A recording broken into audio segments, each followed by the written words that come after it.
South Africa at a trade crossroads, tariffs, China, and the search for new markets. South Africa finds itself at a pivotal moment in its economic and diplomatic history. As Africa's most industrialized economy, the country has long balanced relationships with major global powers while relying heavily on international trade to support growth, jobs, and foreign exchange earnings. In early 2026, that balancing act has become more difficult and more consequential. Rising trade tensions with the United States, triggered by steep tariffs and deteriorating diplomatic relations under the Trump administration, have forced Pretoria to accelerate its search for alternative markets. At the same time, South Africa is deepening economic ties with China and expanding access to Asian markets such as South Korea, particularly for agricultural exports. Together, these developments signal a strategic shift. South Africa is not retreating from global trade, but rather rerouting it. This article brings together recent reporting and analysis to explain how South Africa is responding to U.S. tariffs,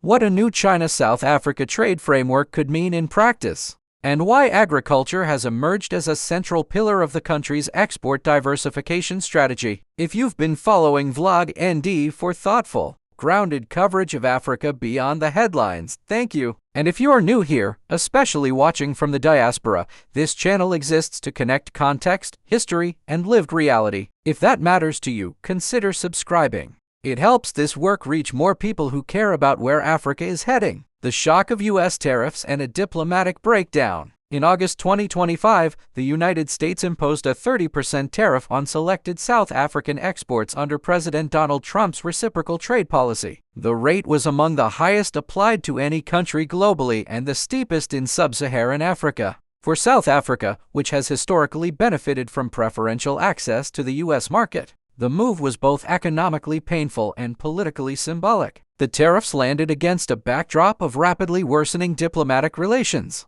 Washington accused Pretoria of adopting an anti-American foreign policy and of tolerating what U.S. officials described as violent persecution of white farmers, claims South Africa has strongly rejected as unfounded and politically motivated. The fallout escalated further when the Trump administration barred South Africa from participating in Group of 20 meetings hosted in the United States. From Pretoria's perspective, the tariffs and diplomatic snubs underscored a hard reality. Reliance on a single dominant Western partner had become a vulnerability. While South African officials continue to negotiate with Washington in hopes of securing better terms, the government has simultaneously moved to reduce its exposure to U.S. trade pressure by strengthening ties elsewhere. AGOA, relief, but only temporarily. One immediate concern was the potential loss of benefits under the African Growth and Opportunity Act AGOA, the U.S. trade preference program that grants qualifying African countries duty-free access for a wide range of products. South Africa's inclusion in AGOA has long been controversial in Washington, given the country's relatively advanced economy. In early 2026, AGOA was extended for another year, with South Africa remaining eligible. The announcement offered short-term reassurance to exporters and investors. Without AGOA, some South African goods entering the U.S. market could have faced tariffs of roughly 33% when combining standard, most favored nation rates with additional trade penalties, only marginally higher than the current 30% level. As a result, analysts note that the extension is more important for business confidence than for immediate cost savings. It signals that South Africa has not been completely shut out of U.S. trade preferences, but it does little to resolve the deeper uncertainty surrounding the bilateral relationship. This lingering instability is one reason why Pretoria is placing greater emphasis on expanding access to non-U.S. markets. Turning east, a new trade framework with China. Against this backdrop, South Africa's decision to deepen trade cooperation with China takes on added significance. In February 2026, the two countries signed a framework agreement formerly known as the China-Africa Economic Partnership Agreement (CAEPA). While not yet a full trade deal, the agreement sets the stage for negotiations that could lead to duty-free access for South African exports to the Chinese market. South Africa's Department of Trade, Industry and Competition has described the framework as a critical first step. A follow-up agreement, expected by the end of March, is intended to spell out tariff lines, implementation timelines, and product coverage. Once completed, China would grant zero-tariff treatment to qualifying South African exports. The scope of cooperation outlined in the framework goes well beyond goods trade. Both governments have committed to expanding bilateral investment and collaboration in mining, agriculture, renewable energy, and technology sectors that are central to South Africa's long-term growth strategy. Chinese officials, for their part, have framed the deal in explicitly geopolitical terms. Beijing has emphasized its support for multilateral trade systems such as the World Trade Organization and groupings like BRICS, positioning itself as a counterweight to what it describes as rising unilateralism and protectionism led by Washington. For Pretoria, the appeal is more pragmatic. China is already South Africa's largest trading partner, both for imports and exports. Formalizing preferential access could help lock in and expand that relationship at a time when traditional Western markets are becoming less predictable. Why China matters so much? China's importance to South Africa cannot be overstated. It is the world's second-largest agricultural importer, spending an estimated $200 billion annually on food and agricultural products. Yet South Africa currently accounts for only about 0.4% of that market. Lower tariffs and clearer rules could significantly improve South Africa's competitiveness in China, particularly for high-value agricultural exports such as fruit, wine, and processed foods. Even modest gains in market share could translate into billions of dollars in additional export revenue.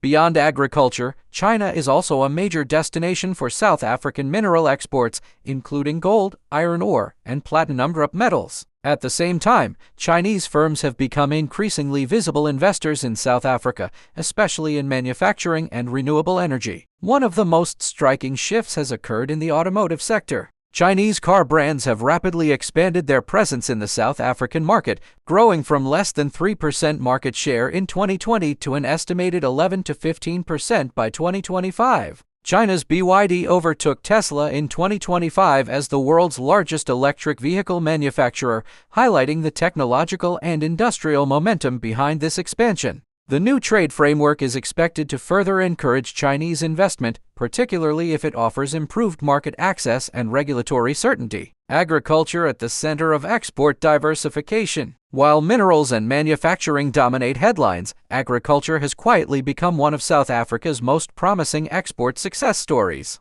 The sector has shown resilience despite droughts, logistical bottlenecks, and global price volatility. Recent developments point to a deliberate strategy to broaden agricultural exports beyond traditional destinations. In addition to the China Framework Agreement, South Africa secured new market access for table grapes in the Republic of Korea. Effective from January 23, 2026, the breakthrough followed more than 2 decades of technical negotiations between the two countries. For producers, the timing is crucial. The benefits of access to the South Korean market are expected to materialize as early as the next export season, offering growers an additional high-income destination and reducing dependence on Europe and the United States. China, however, remains the most significant long-term opportunity. If duty-free access is confirmed and extended across a wide range of agricultural products, South Africa could scale up exports rapidly provided it can meet phytosanitary standards, logistics requirements, and volume demands. Analysts caution that the details matter. Until tariff lines and quotas are finalized,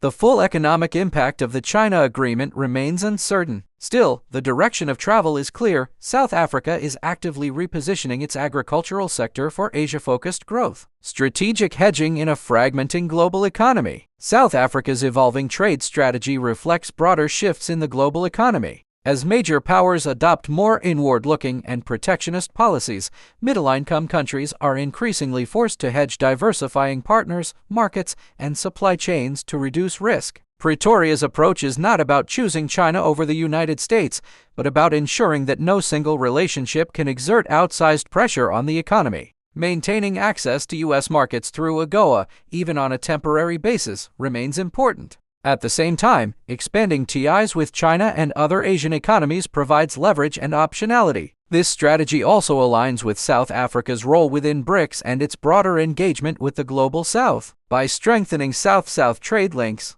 the country aims to capture growth in faster expanding markets while asserting greater autonomy in its foreign economic policy. Risks, limits, and open questions. Despite the optimism surrounding new trade openings, challenges remain. Negotiating favorable tariff terms with China will require careful balancing to protect domestic industries while promoting exports. Increased Chinese investment, while welcome, also raises questions about competition, local value addition, and industrial policy. On the agricultural front, infrastructure constraints, particularly at ports and rail networks, could limit South Africa's ability to fully exploit new market access. Regulatory alignment, quality control, and logistics efficiency will be critical determinants of success. Finally, the geopolitical environment remains volatile. A further escalation of U.S.-South Africa tensions or shifts in global demand could complicate even the best-laid trade plans. A calculated reorientation. South Africa's recent trade moves are best understood as a calculated reorientation rather than a sudden pivot. Faced with punitive U.S. tariffs and strained diplomatic ties,